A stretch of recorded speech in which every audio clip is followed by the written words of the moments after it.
Hi, welcome to chapter 2. In this chapter, we would be covering the second main line for white in this Manhattan system, which is 8 bishop d3. So, in the previous chapter, we had covered the big main line with d into c5, where our play was very concrete and we were making threats. In this chapter, white plays a conservative approach, which is the most popular option, by the way, but is not so threatening for us from a strategic viewpoint. Okay, let's begin. White starts with d4, we start with d5. Till move number 7, we are following the previous chapter. So let me just quickly take you there. Knight f3, knight f6, knight c3, knight d7, bishop g5. White can also start with cd5, bishop b4, e3, c5, cd, ed, and bishop d3. So this is the first critical moment where we deviate from the previous chapter. What's different strategically from dc5? Well, to begin with dc5, white was putting immediate pressure on the d5 pawn. With bishop d3, white does not challenge our d5 pawn as of now. The drawback, of course, is white develops a piece. So the threat of queen a5 and this pin is not as deadly as it was earlier. It's still a very good plan and what we actually do.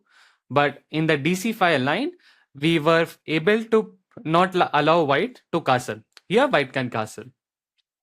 We still have a weak pawn on d5, but it's not attacked by the queen anymore, which is a good thing.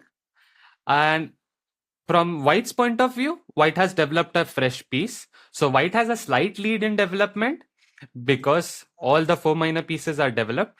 While for black, we are still struggling with the development of the c8 bishop.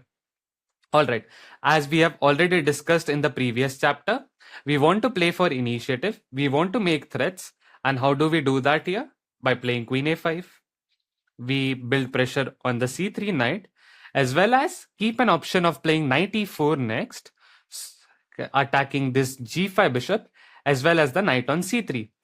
Keep in mind that bishop e4, de4 gives us some tactics of the potential discovered attack once the knight moves, and we have option of cd4, attacking the g5 bishop and the c3 knight. All right, white's main move here is to play queen c2. This defends the c3 knight and keeps an eye on the h7 pawn. This could come under some pressure later on, but for now, it's not a big problem for us. And again, we want to be strategically ambitious. We want to keep making threats, improve our position strategically. And how do we do that? We play c4. C4 is a very interesting idea and is not so common in these QGD structures. But when black gets it, black is usually better. It's a different position from QGD because we have our knight on d7. So we are not really better here, but it's a very interesting strategic imbalance. We have a poor knight on d7, but we have more space in the center. What c4 essentially does is we have more space due to there being more pawns in the center. It's an important strategic concept that if you have more pawns in the center, that means you have more space. And having more space is definitely good for a side because it gives them room for maneuvering their pieces. With c4, we gain space, but yeah, we have a weak pawn on d5, and the development of c8 bishop is hampered. White needs to display a good degree of accuracy and be ambitious and play bishop f5. A passive move like bishop e2, we know this approach doesn't work. And what do? We attack, improve our piece, and attack both of white's weaknesses. Our threat is obvious.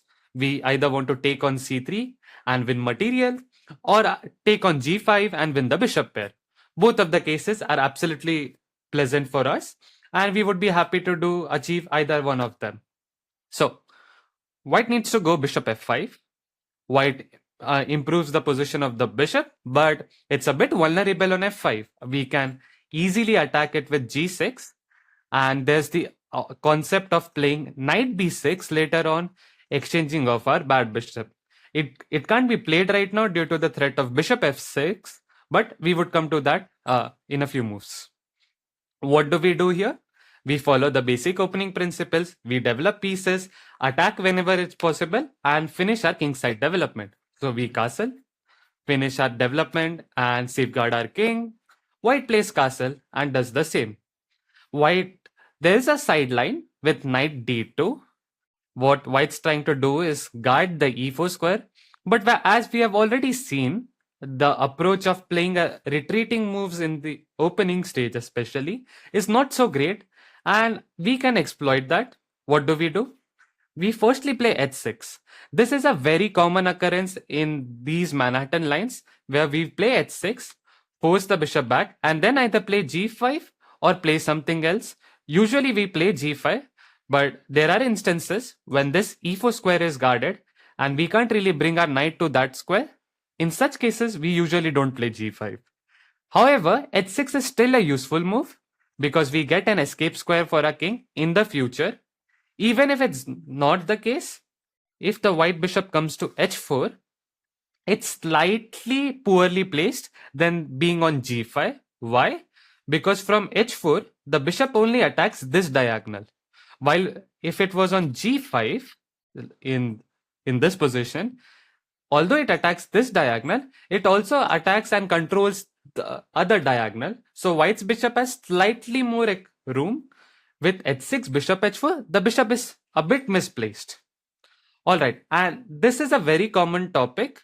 Then black's next move might seem a bit unusual, but it's very common in these Carlsberg structures. Not in these Carlsberg structures, but the QGD structures. I'm sorry for that. We play knight e8. Now, it's a bit odd, but when we are talking about the QGD structures, the knight on d6 is very well placed. As in fact, in the Carlsberg structures, which arises from this position, CD, ED, knight c3, c6, bishop g5, we are following one of the main lines of QGD. In such positions, putting the knight on d6 is the best possible idea for black. Not exactly here, but after finishing the development. And this is what we are trying to achieve in our position as well. We want to put our knight on d6 where it controls the e4 square. But along with that, what we are trying to do is we are also preparing b5 at some point and keeping an eye on this important square. White might castle, finish their development, and we play knight d6. The second reason why knight e8 was so good in this position is because the bishop is on f5 and white can't afford to give up the bishop. White needs to spend additional tempo and play bishop h3. So white has already played one move, bishop d3. Then the bishop came to f5 and now it's going back to h3. So the bishop has essentially spent 3 moves while it's not ideally located on h3. And what do we do now? A slight strategic exercise for you. If you can pause the video and think for a bit, how should we proceed as black? All right, if you have unpaused and thought about the position, the best move is to play knight b6. Again, one of the very important strategic rules is to exchange off your bad piece, especially with a good piece of your opponent. Our knight bishop on c8 was obstructed by this knight, and with knight b6 we are happy to trade it off for an active bishop, and white has to spend the 4th move on bishop with the bishop, and we take back, get our worst placed piece into the game, and have completed our development. Black stands better here slightly due to the extra space as well as the active pieces. Our plans, okay, there are many arrows highlighted. In general, it's to play bishop into c3, then put this knight on a4, or try to put this knight on e4, b5, and attack the queenside weaknesses.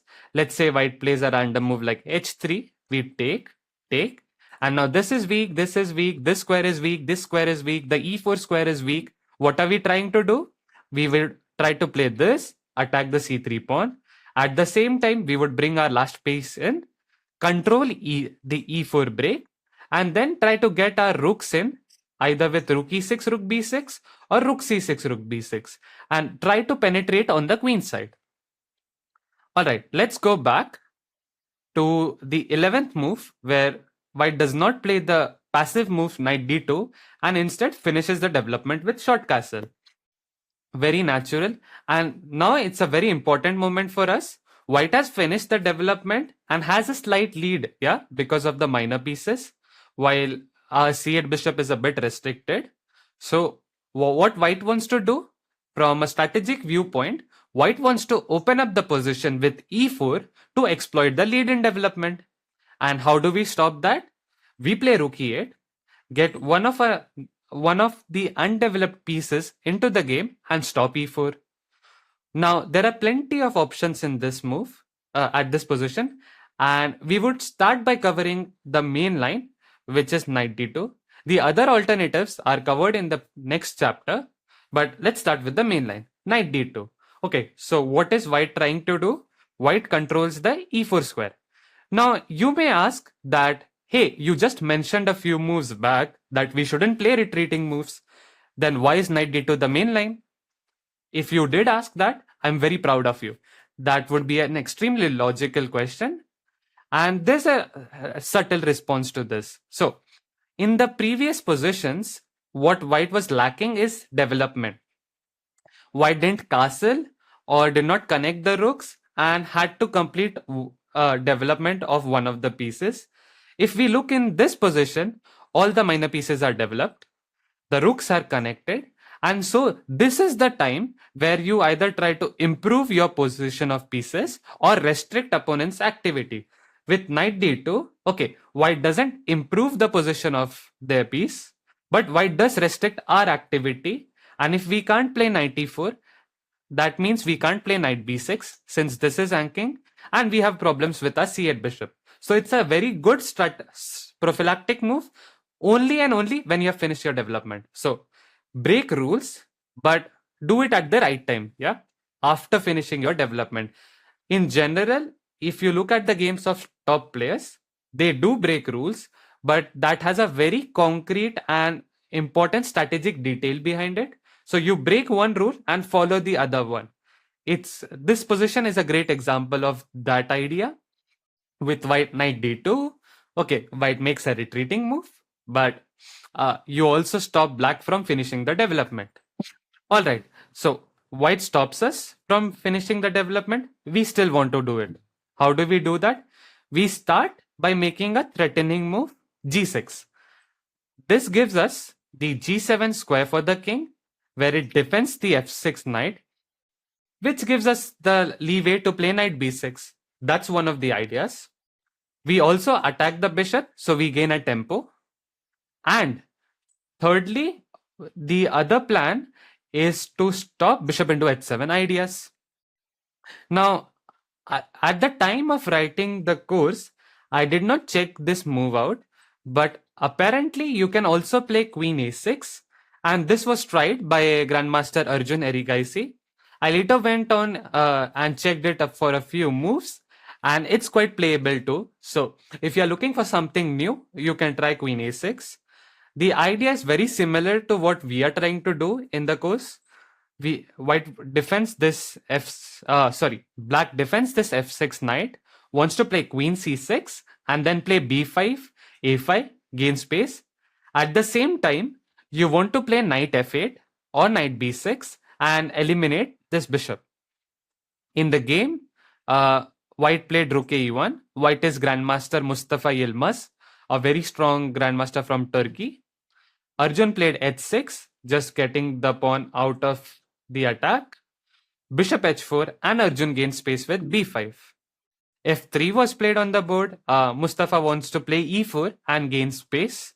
And Arjun played knight f8, eliminating this bishop. Bishop into c8, rook into c8. Black has a very comfortable position. Black has more space. White has a weakness on e3. But, okay, white has some concrete tactics with bishop f6. It doesn't work as of now because of bishop into c3. This was a great intermezzo. And yeah, we have a fighting position on the board. This can be tried as well. But I prefer to stick with g6, normal and very sound. You don't need to change it. It's just a good alternative for you. And you may decide based on your opponent. Okay, white has two main moves here. One is to keep the bishop pair with bishop h3, but the main line is bishop into d7. Let's start with bishop h3. So this is more ambitious than bishop d7. White preserves the bishop pair, but this does spend some time. The struggle here is going about who controls the e4 square. If white is able to get e4 break in, white would stand better because of the lead in development. While if we are able to contain it and play knight e4, we would be slightly better because we have more space thanks to these pawns. Alright, so now we want to finish our development. This knight is attacked. That means we can't move the d7 knight as of now. And what do? We play king g7. We defend the f6 knight. And our idea is to either play h6, which is a very useful inclusion as we have already seen, or play knight b6 and eliminate this bad bishop. Okay, now white again has multiple choices, but the strongest, I like only two moves, which is bishop h4. This is very interesting. White gets out of the h6 idea. And the other one is rook e1. The white tries to bring the last piece into the game and looks to play e4. Do note that rook fe1 is a much weaker version. Why? Because white wants to play in the center and on the king side. This is the area white is looking to target. And if you play rook fe1, you basically unnecessarily remove one of the pieces from the action, right? The f file is going to be useful when white plays f3 and e4, and let's say black exchanges. This file is opened up, and the rook on e1 is misplaced. You would like to get the other rook in rather than playing rook fe1. White also has the option of playing a3 here, but this is the weakest. This basically forces us to take on c3. We give up the bishop pair, but in return, after b into c3, white's pawn structure is spoiled. How do we exploit that? By the typical knight e4. We occupy the center, white takes, we take back, the queen is attacking the g5 bishop, which means the bishop needs to go back, and our plan is to play knight b6, put the knight on d5 and attack these weaknesses. We would also be able to exchange off the bad bishop, and then black basically has a great bind on the light squares while the queen side is weak. I would just prefer black simply because of the easiness of play and fixed targets to attack to. White doesn't know what to do yet, while black's plan is very clear. Attack the pawn on c3, attack the pawn on a3, play rook e6, rook b6, get the rook inside. If you have a simple plan, it's much easier to play because you know what you're looking for. Whereas as white, okay, you don't have clear weaknesses to attack to. Playing f3 is not easy because the e3 pawn would always be weak. Let's go back. And this bishop h4 move is actually very clever. So what white does is white gets out of h6 and knight e4 ideas, and it tempts us to play the natural knight b6, which we want to do, right? We want to exchange the c8 bishop. So what was white's point? White's point is the brilliant knight b3 with the idea that cb3, ab3 and our queen is trapped. Extremely imaginative, but fortunately for us, we survive. Okay, let me just clear it out that white can't play bishop c8 because you take and let me bring another piece into the game. We have the typical bishop c3, knight e4 ideas. We can also play knight a4 and then rook e6, rook b6 or rook c6, rook b6. Our ideas are very similar in these structures, and this is we are looking to attack the weaknesses on the queen side and the e4 square. A good point which I should mention is that you usually want your opponent to capture instead of capturing on your own. Why? Because when somebody captures, the other side recaptures and improves the position of a piece. If we look at this position, bishop into c8 helps us get our a8 rook into the game with rook into c8. And okay, it doesn't apply everywhere. You all, of course, look to exchange by yourself as well. But as much as possible, try to tempt your opponent to exchange your pieces rather than doing it on your own to improve the position of other pieces. Let's go back. Okay, the white can also play bishop f6 and claim that the king is out, but the flanks are closed and we are not in any trouble. The king is very safe, and why we keep the bishop pair while we are threatening the typical bishop c3, knight a4. Black is already slightly better. So let's go back and look at this extremely imaginative knight b3 idea. So we take, and our queen is trapped. What do we do in such situations? Okay, if we are trapped, we are going to lose material. At least grab some more material and give us chances. How do we do that? Bishop into c3. White can't take on c3 because of queen b5, and we remain a piece up. The queen escapes. White is forced to play rook into a5, bishop into a5. So from a material viewpoint, we have two knights and a rook for the queen. Sounds very good, and if we are able to consolidate, we just stand better. Also, it's important to note that white's pawn structure is a bit bad, but we have given up a pawn too. So white has a queen and a pawn for two minor pieces and the rook. Yet, if we are able to finish our development, we are just better. The minor pieces overpower the queen in situations when white doesn't really have an attack. In this position, white doesn't have an attack, and yeah, we are doing great. But this bishop on a5 is slightly out of the game, and white has two ideas to exploit the poor position of the bishop on a5. White can try playing queen c5 or improvise this plan by playing bishop into f6. Let's start with queen c5. This is the most tempting. White attacks our bishop on a5. What do?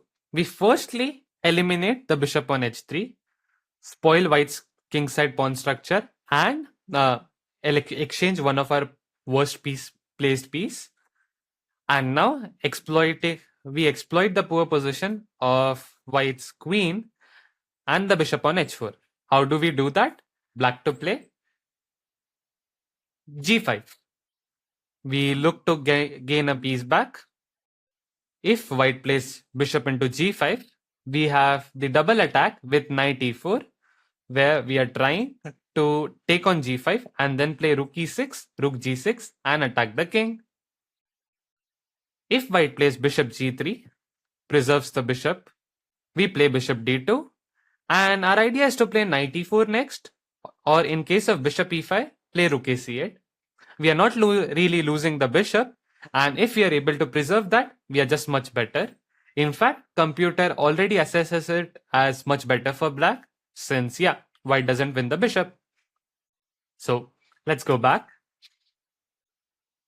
To prevent this idea of knight e4, white can try playing bishop f6. So now we don't have knight e4 anymore, but king into f6, queen c5, we again play bishop h3. Okay, a good point to note is bishop c8 is bad because rook into c8, we get our rook out with a tempo, and this bishop is very safe. So bishop f6, king f6, queen c5, and bishop h3, g into h3, same bishop d2. But unlike the previous position, we don't have knight e4 anymore. Our king can't jump, and the bishop on d2 is going to be trapped, which white can do with rook d1. And here we have to accept that we are not much better, but we grab as much material as we can. Bishop e3, fe3, the f file has opened up, and so we go back to g7. This is a good moment to stop, and it's very important to understand what's going on in the position. If you look at this position for the first time, you might think that, okay, white is just winning because of the queen. But no, that's not the case at all. Firstly, white's pawn structure is horrible. And by horrible, I really mean horrible. You have a set of double pawns, two set of double pawns. The pawn on e3 is hanging. and you are a pawn down too, if I'm not wrong. No, the material's equal. I'm sorry. But just look at the pawn structure. It's very bad. It feels like black has no defender near the king, but there are no pieces to attack as well. There's just the rook and queen, which can only attack this square, which will defend very easily. And apart from that, white has no weaknesses to attack too. B7 is weak too, but again, it's very defendable. And if white cannot attack us, that means we are going to attack the opponent's weaknesses. It's sort of a fortress which white cannot penetrate.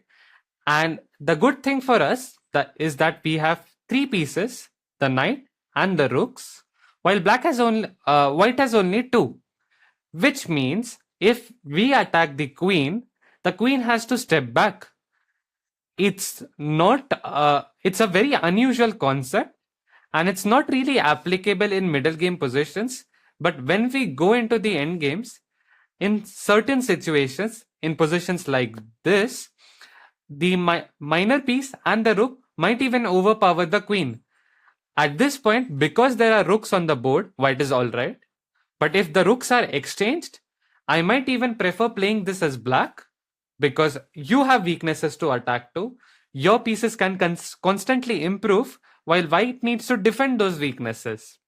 We have absolutely no problems playing this, and our plan is to attack these weaknesses or get the rooks out somehow, either doubling on the E file or doubling on the C file, and then get the rooks in, just attack the weaknesses. Okay, let's go back. Yes, to move number 14. So bishop h4 we have covered. White's best bet is to play rook e1, and as we have already discussed, try to open up the position with e4. What do? Knight e4, just stop it altogether. Yeah, we don't want to see the e4 break. We want to keep the center closed because we have more space. Then exchange of our poorly placed piece, and then open up the queen side. All right. Sorry. If white plays knight c into e4, we just win material. After d into e4, both g5 and d2 are attacked. So white needs to play knight d into e4. We take back and again attack the g5 bishop. Now we have two plans. We want to control the d5 square. We can achieve it in two ways, either by taking on c3 and then playing knight b6, knight d5, or playing knight f6, knight d5, and just getting the knight to the heart of the position, right? Centers the heart of the game. The side which occupies the center usually has more mobility and a better position, because you can move around with your pieces. You can restrict your opponent's counterplay, while the opponent just needs to look from threats from this direction, from the center, and yeah, you're sort of pressing through. So now white has two moves. One is to play bishop f4, which keeps an eye on this square, or bishop h4, which stops knight f6. So if white plays bishop h4, we play the typical knight b6. By now it's very common.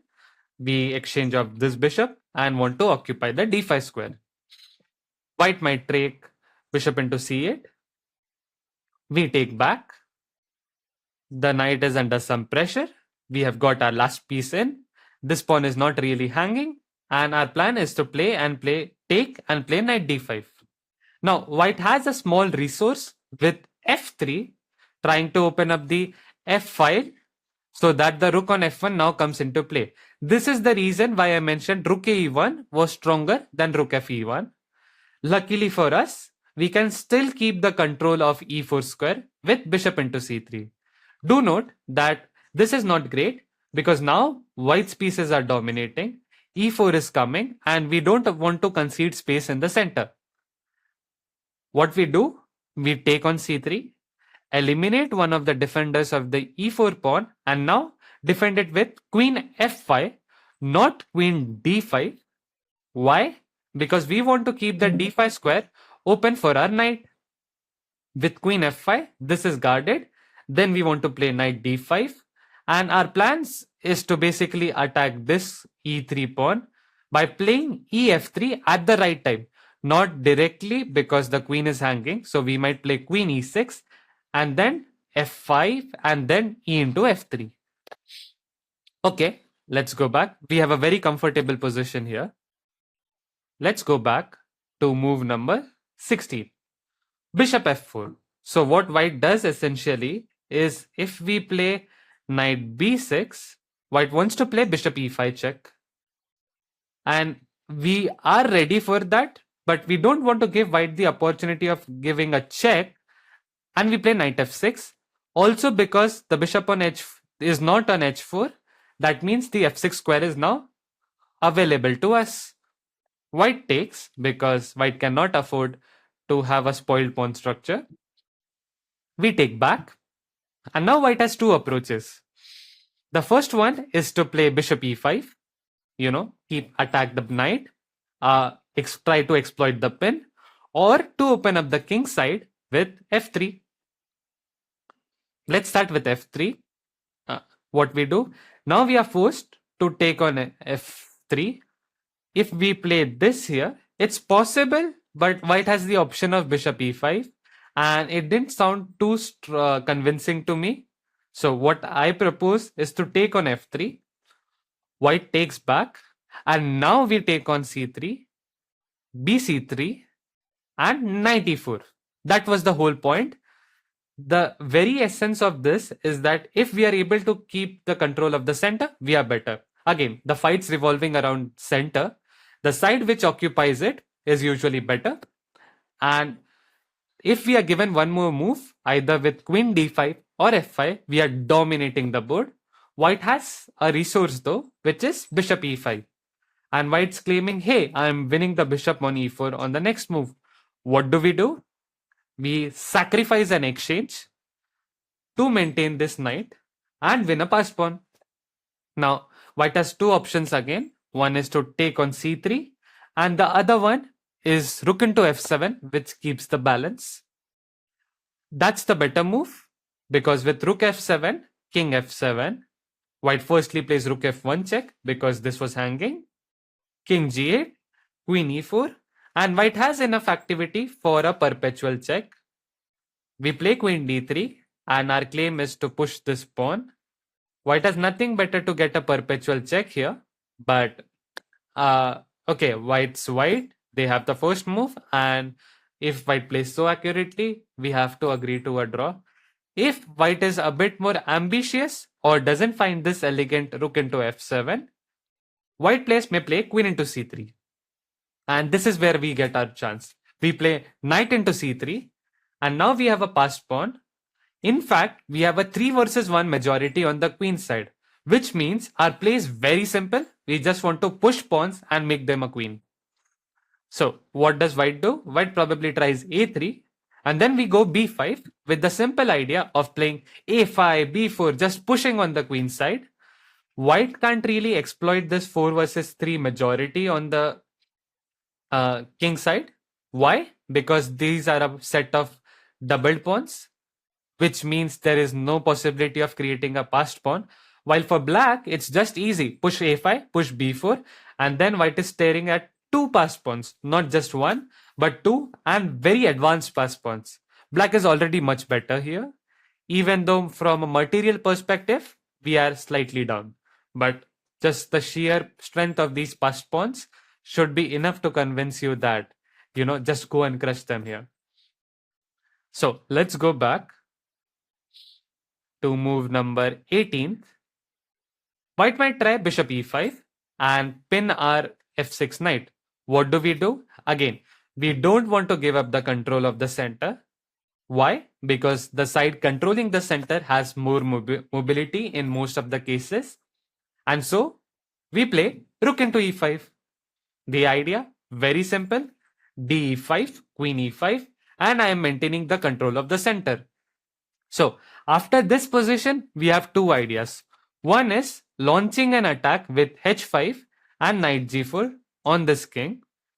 The second idea is to play rook d8, rook d3. We are still very fine strategically because we have more space thanks to these pawns. We have the bishop, which means we have more activity. These rooks are very poorly placed, and our king's a bit safer than this king. While white does have extra material, but it's just 1 point advantage since we have a pawn and the bishop for the exchange. Not just a bishop, but a pawn with it, which makes things very different.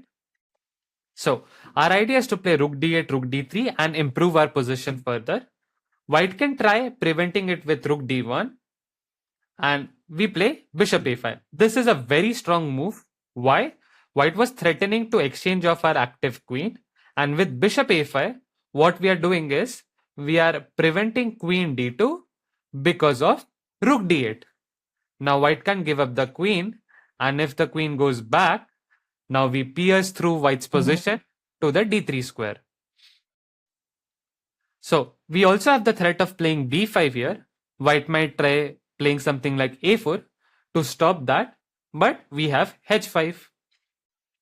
And again, just look at this position. We are making threats via the side which is putting pressure. White is reacting to our moves, which means from a psychological viewpoint, the position's already very pleasant for us. Okay, computer says the position is equal, but again, we are looking at the practical angle of it. I just want to make threats. I want to be the side which is intimidating the opponent. The opponent should be scared of our threats. And yeah, if computer says we are equal and we are making threats, there's absolutely nothing to fear. Just improve the position of your pieces, make threats and attack opponent's weaknesses. Let's go back to the 13th move. Just a second, guys. Yes. And white has the other option with bishop into d7. So with bishop d7, white gives up the bishop pair, but we are forced to play knight into d7 since if we take on d7 back with the bishop, our knight is hanging. And if we are forced to play knight d7, that means the bishop on c8 is now unavailable to be developed, and white has a slight lead in development. And now, okay, so from a strategic viewpoint, we have space, we have two bishops. This is a bad bishop, but it still counts as a bishop. And if we are able to finish our development, we are just better. For white, it's very essential to open up the position with e4 or b3 and just exploit the lead in development. White has a dynamic advantage in their favor, which is the lead in development. But if you don't develop pieces quickly, that advantage vanishes once black finishes the development in a matter of 1 or 2 moves. So you need to show a great degree of precision as white. While as black, we have a static advantage. We have more space and we have the pair of bishops. So if we just get our pieces developed, that means we will have a much better position because of these static advantages. White again has a couple of ways to try and push e4. The third, okay, white has many options. The ways to push e4 is f3 and rook fe1. Surprisingly, rook e1 is weaker here. White can also try to be hyper modern and play h4, trying to gain space on the king side. This is quite possible too. And the last idea is to play e4 at this point. Let's start with rook e1. And you may remember saying that, hey Kush, just a few moves back, you mentioned that we should bring the rook into the game, try to push e4, and this rook is excellently placed on f1. So what's the difference now? Well, friends, the difference is our king is not on g7. There is no knight on f6, which means even if you open up the f file, let's say this pawn doesn't exist and it's here or here, there is no real target at this point. In that position, the king was on f6 or the knight was on f6 and things were completely different. Bishop f6 came with a check. There's no check here. So that means if e4 is not so strong here, the rook on f1 is misplaced. And because of that, rook e1 is a bad move. We exploit that beautifully. We also have a strong pin, which we exploit with b5. What we are doing? We are trying to gain space on the queen side. And this time, what our idea is to play bishop b7, then get the bishop back, and then push b4, gain maximum space on the queen side. Once we are able to do that, we would then try to rip apart the queen side with c3 or b3, or just get the rook in, maybe even get the knight in. And yeah, we are containing e4, so white can't improve the position of their pieces, and we are opening up the position, improving our pieces on the queen side.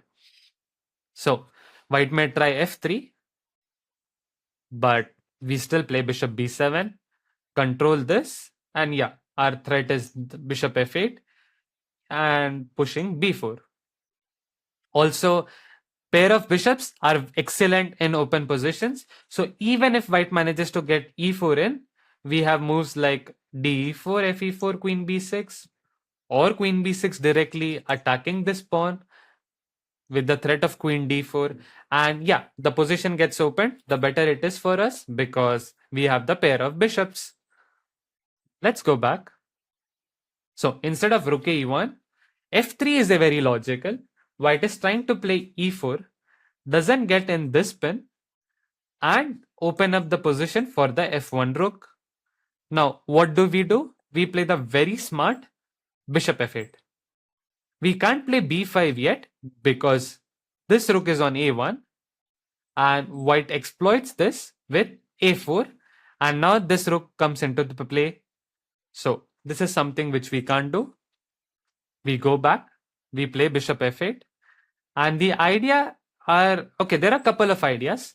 The first idea is to play knight b6 and get our bishop out.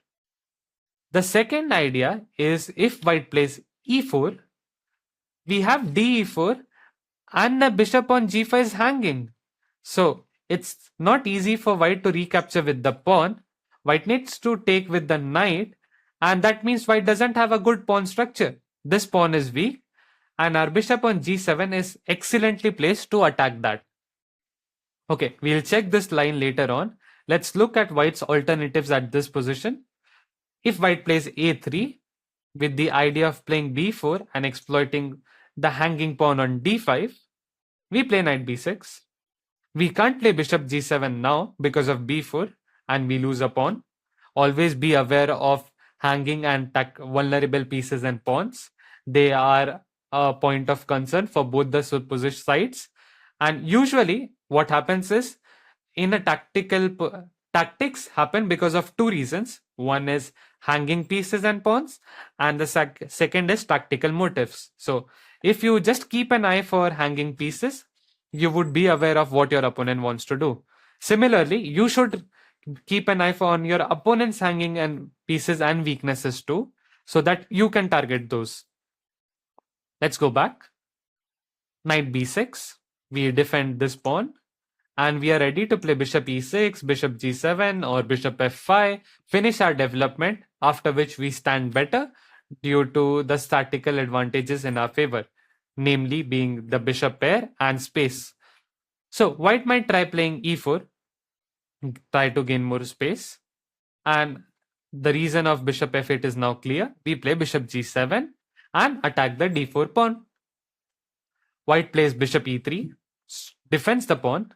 If you play e5, this gains space but allows the wonderful f5 square for the bishop.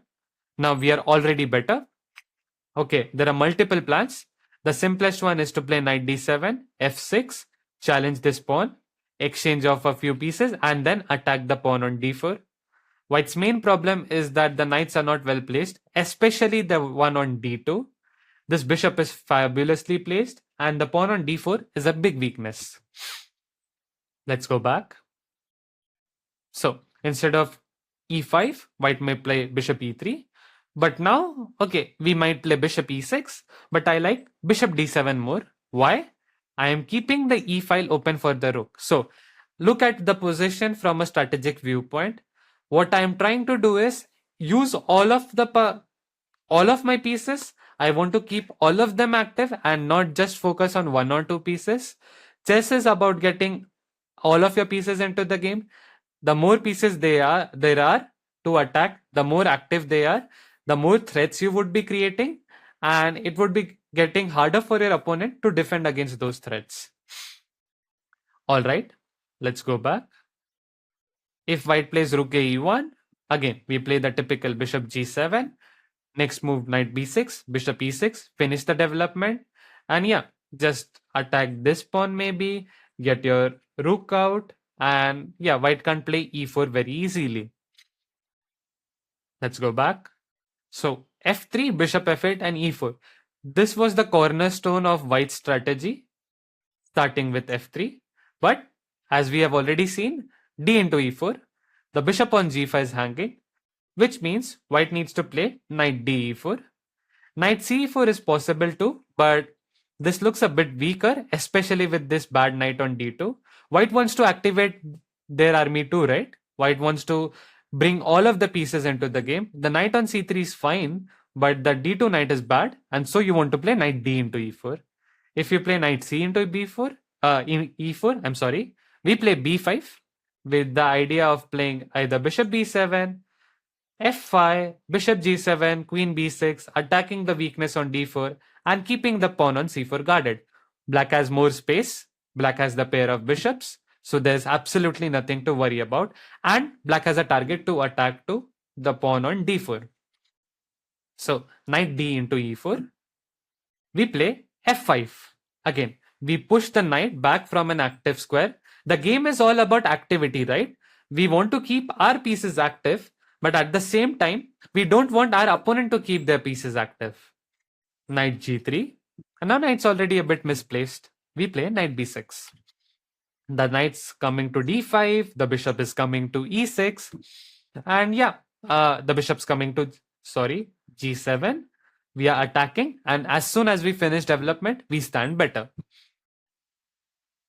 All right, let's go back. So instead of f3, white might try playing e4.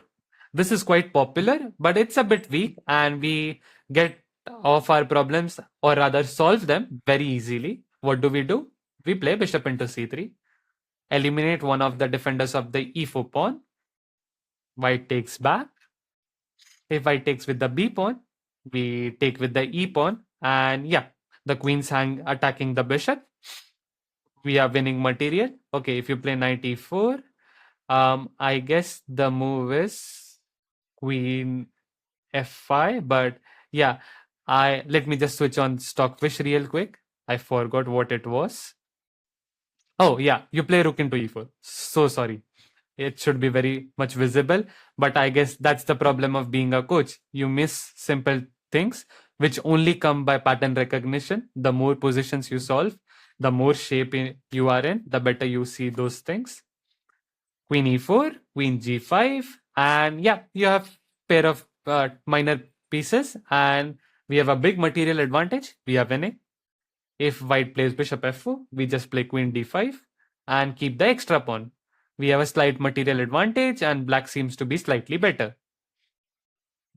All right. Yeah, so this was a great example of why you should always keep on calculating. Just stay in shape. Always solve tactics, no matter how strong you are or how good in a shape you are in. It's mainly like, I think Kramnik said this, that chess is like bodybuilding. You just need to get in shape every single day. If you don't, you start losing muscles. And yeah, this was a great example, right? I am sure that I am a good enough player to see such things. But when you are not in shape, you're not solving things, yeah, you would miss such kind of tactics, and yeah, chess would punish you. All right. So this is very interesting. And h4 is gaining space on the king's side. And white sort of claims that, okay, the center's in control. Why don't I try attacking the other flank too? After the invent of AlphaZero, such ideas have become very common. But luckily for us, we are not too bothered with it. What do? We play f6 first. Very important. We don't play knight b6 because white to play. We have seen this motif earlier as well. White plays knight b3. And yeah, we can't take this. Our queen's trap. If we play this, the difference is the knight is on not on f6 but on b6, which means this is guarded. And after bishop d2, rook d1, bishop e3, Bishop into e3. White doesn't have a spoiled pawn structure. And white has an extra minor piece. The dark squares are very weak. Without these bishops, yeah, we have no problems. But with the bishops, no, the story is completely different. So let's go back. We can't play knight b6. We need to be aware of such tactics. And we play f6 first. Push the bishop back. Bishop h6 possible as well, but the bishop's not doing anything there. We follow the typical bishop c3. Eliminate the knight. Spoil white's queenside pawn structure. bc3. Knight b6. Our idea is very typical. Knight a4. Bishop d7 or bishop f5. Put pressure on c3, play rook e6, rook b6, attack the queen side. Yeah, one thing which I really liked about this repertoire is that you have a fixed set of plans and following and memorizing them is very natural as well as easy. If it's similar in nature, even if you forget the concrete moves, you know the plans, and because of that, you might be able to find it on the board, even if you don't remember them, right? Okay, let's go back. Bishop f4, white keeps the bishop in the center. This is better as on h6 it was not doing anything, while being in the center, okay, it's looking at this diagonal, looking at this diagonal, looking at this. It's slightly better placed than being in the corner. You want to keep more pieces in the center. What do? Again, we take on c3. You know the logic by now. We spoil the queenside pawn structure and want to attack the weaknesses there. bc3. Again, you know the move here. Knight b6. Getting the knight out, looking to get the bishop out, then knight a4, attack the pawn on c3.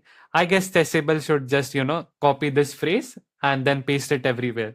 Would save both of our time, right? Mine's as well, and you also know what's coming here. f3, white tries to play e4, and okay, here's a one subtle move. We can develop the bishop, no problem, but I also want to be more accurate and play queen a4. So white can't exchange of the queens. The queen is decently placed on c2, but wherever you move it to, it's bad. And if you exchange, thank you for that. This is weak, this is weak, this is coming. And yeah, b5, a5 is coming. After the exchanges of the queen, we are not going to get mated. And our play is again very natural. Attack on the queen side, attack the pawns on e3 and c3. If the queen retreats, then we develop a piece. And yeah, we have weaknesses to attack to. We have a clear plan of attacking e3 and c3, developing this rook, maybe even doubling them somehow, and attacking these weaknesses. The queen might move, the knight might come in later on. Your play is very simple. All right, let's come back. So apart from h4, the last option, rook fe1, white wants to play e4. What do? Very natural, knight b6, cut, copy, paste. What are we doing? Developing a piece, opening up the diagonal for the bishop, and threatening to play bishop into c3. f3, cut, copy, paste. White wants to play e4. Knight b3 doesn't work here. Why? cb, ab, bishop c3, rook a5, bishop a5, and this rook is hanging. So if this is hanging, we are not losing the bishop since it's coming to b4 on the next move. And we have two minor pieces, or you could say this one and a rook, which means we have a great material advantage. So knight b6, f3, cut, copy, paste, bishop d7. We finish our development, and idea is bishop c3, knight a4, knight a4, then rook e6, rook e8, rook b6, attack the weaknesses on the queen side, or b5, queen b6, a5. That's it. Again, white can't play e4 again. This time I remember d4, knight e4, rook e4. White can't play knight e4 because of bishop e1, fe4 because of queen g5, or rook e4 because of queen g5. If you observe, this pin is a constant source of worry for white, and you need to keep these tactical motives in mind. If white plays a3, forcing us to move our bishop, what do? Takes, and now a very smart move, rook e6. We are not committing to knight a4 first because we don't want to reveal our intentions. We can start with this as well. But what I prefer is to play rook e6, not to reveal our plan of knight a4 and rook b6 right now. We can then play rook a8 and then play knight a4 rook b6 so that white doesn't know what we are doing exactly. If we play knight a4, let's say white defends it, and play rook e6, white knows that this is coming because why else would you play rook e6? But if you play rook e6 first, we are looking to play rook e8. That would be our opponent's idea. And then we would sneakily play knight a4 and rook b6, get the rook into b2. In this position, we can't do that because of the very subtle bishop f4. And rook b6 is met with bishop c7 and a counter pin. But here your opponent wouldn't get the idea and they wouldn't play bishop f4. And then you get knight a4, rook b6 in. And if you're able to penetrate on the queen side, you're already much better. The position is balanced, but again, our plans is very easy. And I would anytime prefer black here. You just have to attack the weaknesses on the queen side. All right, so that brings us to the end of chapter 2. I just want to go through the critical ideas once again. So let's go back. This is the first point. White brings out a piece. What do? We attack the weakness. White plays queen c2. We gain space. Bishop f5. Castle. And from now, this moment onwards, the fight revolves around the e4 square. So white wants to play e4, break open the position, while we want to either occupy it or prevent the e4 break. We play rook e8, very important, stopping e4. White plays knight d2, controlling the e4 square, so knight e4 is not an option. And we play g6. As I discussed earlier, queen a6 is a possible alternative too, which you can look into it. G6, bishop d7. Okay, if white plays bishop g3, we go king g7 with the idea of knight e4 on the next move. Bishop d7, knight d7, and yeah, so we have won the bishop pair, but we also have space, but we are lacking in development. And our idea is very simple. We want to play bishop c3 and then either play b5, knight b6 or play knight b6, get the bishop out. What white wants to try is to push e4. Always keep an eye out for knight b3 ideas. And if that's not working, our position is absolutely wonderful. All you need to do is just attack the weaknesses on the queen side, keep the e4 square guarded, and bring all of your pieces into the game. So that brings us to the end of this chapter. See you in the next chapter.